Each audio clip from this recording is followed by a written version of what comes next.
empty 30 pots every morning, and she says that when the contractors have been on the beer, they're absolutely full to the brim, sometimes we're sick and all. Ruth, shut up, Alice demanded, causing Ruth to stick out her tongue once again. Anyway, I'm going to bed. I don't want black under me eyes for the big night. And we've to be up at 5:30, don't forget. Lizzie went to the clothes closet for the umpteenth time and peered in, admiring the dress hanging there. Ruth skipped around the large iron bed and stood beside her.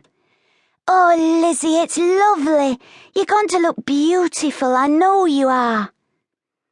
Lizzie closed the door reluctantly. She could stand admiring the dress all night. Not that it was completely new. Nobody ever had brand new except Alice, and that was only since she was set on in the offices and had begun earning more. But nor did they ever go shabby either. Their mother saw to that. Emily Stanford prided herself on being able to make something out of nothing. An excellent needlewoman, she was often called upon to sew for the people up on the hill. Everything from curtains to layettes for expected babies and ball gowns for the spoiled daughters of the business folk and managers from the mills and factories. Most of them lived on the hill overlooking Cottenly and were usually referred to by the townspeople as the posh folk.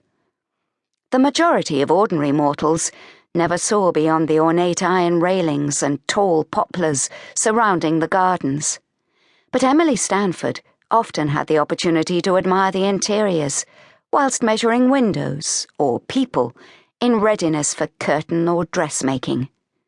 The ladies of the houses would often pass on cast-off garments to Emily, and it was one of those that had been altered beyond recognition and was now hanging in the closet, ready for Lizzie's big night.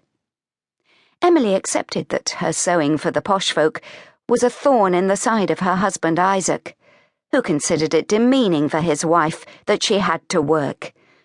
Unfortunately, Isaac's income as a plate layer on the railroad to the works in Cottenly didn't quite match the family outgoings. And though at one time Emily had been forbidden to lower herself by offering her services, the opportunity had arisen for her to make use of her talents a few years ago, when Isaac went away to fight. On Isaac's return, he found a more dominant Emily, already established, and, according to her clientele, indispensable. With 3 daughters rapidly approaching womanhood, Isaac had accepted the extra income grudgingly, but without much persuasion. I'm getting in bed. Ruth leapt onto the high patchwork-covered bed, dived down below the sheets, and snuggled into the centre. She had realized long ago that the middle was the warmest place, with Lizzie on one side and Alice on the other, even if it had the disadvantage of being between the pillows.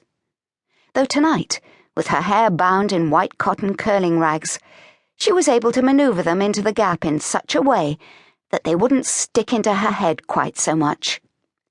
Hurry up, Lizzie!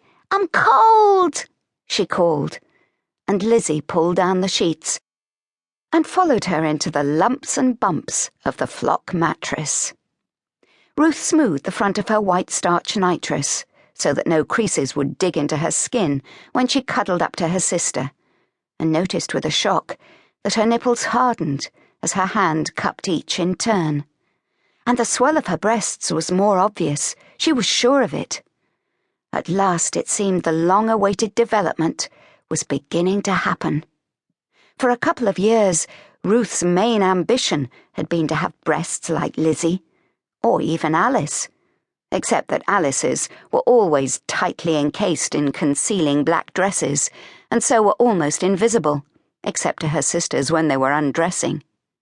Ruth decided that when her breasts did develop, she would wear pretty tailored blouses to make the most of them.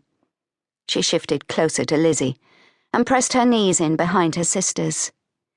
Come on, our Alice. It's all right for you, but we've to be at work for 6. But Alice was